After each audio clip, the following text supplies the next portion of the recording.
Hello, I'm ex-Chief Becker. Thank you for visiting our site and watching our video. iCommand Board was founded on a few very simple principles. The founding, most important one is we want everybody to go home. We've all been at so many incidents. You read any NIOSH report and so many of them are related to lack of knowledge of maybe perhaps what's happening at the scene or inadequate accountability. These are key reasons why we lose our own on a fire ground. That's why we started iCommand Board. We'll walk you through our new product. When you pull up to a scene, could be 3 in the morning, it could be 3 in the afternoon. We don't always know what we're getting into. Dispatch is great, they're phenomenal now. They provide us with a lot of size up information and route. However, when you get there, there's nothing like being there. And our board helps and prompts you so you remember the key things to do prior to having your units arrive. We have some simple prompts across the top, whether it be building construction. What kind of structure am I dealing with? What kind of times are involved in that type of structure? When did my incident start? Simple prompts about O2 levels, electric, gas utilities, LEL and UEL for the primary gases that we're involved with on day-to-day operations. Then we come down the board a little bit here. We have sort of our upon arrival setup. You're confirming the address, what the size of the structure, what your exposure is. You're looking at what your first due unit is going to do, the assignments. You're reporting this out to dispatch. If you have a chance, I encourage you to look at Project Mayday. If you haven't, it's a wonderful site. But when you look at the data that they've analyzed for Maydays across the entire country, one of the single biggest factors about them is the lack of a 360. And while we're getting better at doing these things, we remind you right here to take care of some of these things. We also have an ERG guide response, knowing what section is what, simple truck placards so you understand what you're seeing at a scene. So this is for your initial size up and getting started. If you have a bigger incident, we're going to open up the board and walk you through the rest of the 7 square feet we have. So as you can see, we pre-set up the board to save your time. Time is valuable. What we've done with this board is a few things. One, we separated the board into multiple sections for ease of use, ease of understanding. We have the active units. These are individuals who are on scene and working. Now I'm just going to take one of the lines off here. As you see, they're magnetic, so it's really pretty simple. We have the unit, what their assignment is, and we have a bunch of these pre-printed that come with the board. So you don't have to write out search or line, it's already there. You just say what search number it is and what floor they're operating on. The unit, what type of unit they are they an engine, a ladder, a rescue? And what's critical is the crew size. The crew size, all right? Here, I can write in the time when they went into the environment. So now I know when they went in. And we'll talk about some of the other parts in a minute. Stop. So now I have my units that are operating on scene right here, and it's clearly delineated by active units. I know who's here, I know who's working.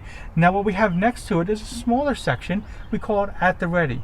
So these are, we all know the shepherds standing around with the pike pole waiting for work maybe or something, right? They're here, they're ready to work. So now as these units are coming out, because maybe they're out of air, you're at that 10-12 minute mark, you have your crew right here and ready, knowing who you can backfill instead of saying, who do I have available? It's right at your fingertips, easy.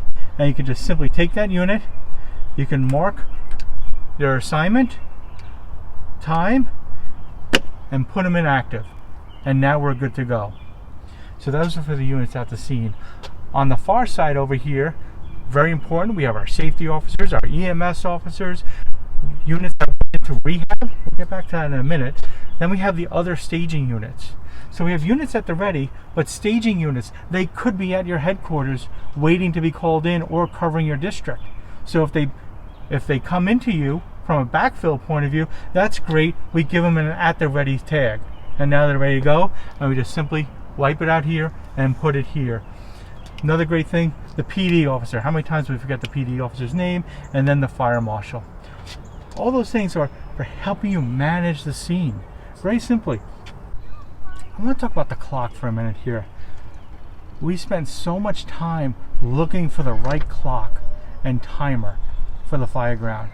Notice I said clock and timer. Usually when you look at them, it's a clock or a timer. The one we have here, it does both. It gives you the time in 24-hour time, because that's generally how we operate, and a timer. I like to start the timer when my first unit goes in, and then I base everything off that. Some of you might just like to write down the actual time of day that the unit went in and do the math on it. No matter what, you now have a way to look at this unit went in, write down the time. You can look at it and say, hey, it's 10 to 12 minutes in. They're going to start running out of air soon. I have to start thinking about who's replacing them and making sure when they come out. Now, I'm going to take this search again and show you again here. On here, these two yellow sections. So we have the PAR done and we have rehab.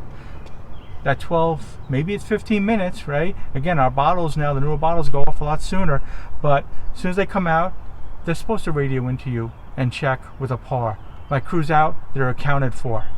Now, simple check mark, you know they did that. If they didn't, you're hounding them on your radio, you're getting an assistant to go find out what's going on to understand. It's a wonderful, simple tool. You went in with 3. Do you have all 3? Good. Maybe it's a really hot day and they need to go to rehab. Boom, you check it off, you send them to rehab. And now you know their status. Really simple way to do it, and again, you can move units wherever you need to. Let's talk about the bottom section. So the bottom section, again, is a large open area writing board, which is kind of what you're used to for most command boards, right? Most of them are just these big white boards that you have to figure out everything that's going on. We're prompting you again throughout the process here. All right, did I do my 360? Sure, I asked you on the far side here, but that was for a simple incident. Now we're talking a larger incident, again reminding you, look at the Project Mayday, great stuff there. Did you establish a FAST team? For FAST, we have a dedicated spot on the board just for FAST. You gotta have it. You gotta have it, right? Positive water established. Are we shutting down the gas, the electric? What time did you get water on the fire? Did you notify dispatch? You know, what time was it under control? We have a section for tracking victims. Your primary and secondary searches is a very large area, so we know what's happening. And at the bottom, we have this little green section, and these are things that we kind of might forget that we have access to and resources available to us.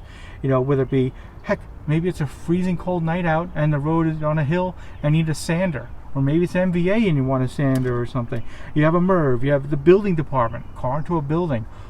All these are things that prompt you and help remind you of resources available. So much happens at a fire scene today, we can't remember everything. And that's why we started this, right? We can't remember everything and we want everyone to go home. Now, certainly not least here, but this is one of the last components. This is our playbook.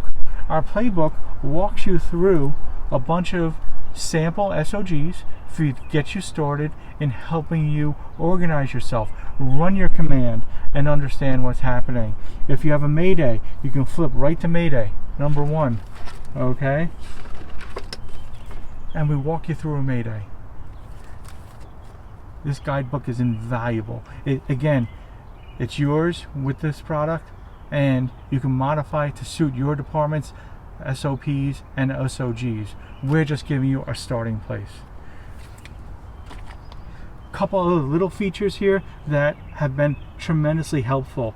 So much thought and energy went into this product development over the last few years that it's just been so much care and love and feeding that it's taken us so long to get it to you, but here it is. So, a stupid little thing, an LED light. This LED light is wonderful. You're operating at night. Yeah, I have my overhead lights and that's good, but this lights up the board right here for us. Wonderful, plenty of light at night, and it works really well. Again, I always hated the erasers on my command board before because I'd lose them, they'd be stuck somewhere. Here's a simple little magnetic one. I erase it, I'm done. All right, I can put it wherever I want. This product was thought out for you as a chief to help you. Thank you for watching. Please, hopefully everyone goes home. Hi, my name's Greg. I'm another chief on the project. I just wanted to show you some other cool features that we have. So if you don't want to work out of your car and you want to be closer to the scene, we have some options. We've designed a small table that fits in the back of the car. Very low profile once it's all packed away. I can come over, drop it. We have magnets that'll hold the board to it. I like using my MDT to see the units that are coming in. Great feature. Also, what do we do with our tags? Everybody I talk to says the tags get thrown into the back of the car or on a fender. We've attached some tubes here that will hold your tags and easily seen in case anything happens. You'll have quick reference to who's on the truck. So if the board doesn't fit into your drawer, we have another addition. We have low profile hinges where the board can be set on here and you're ready to go, just as if you had it set up.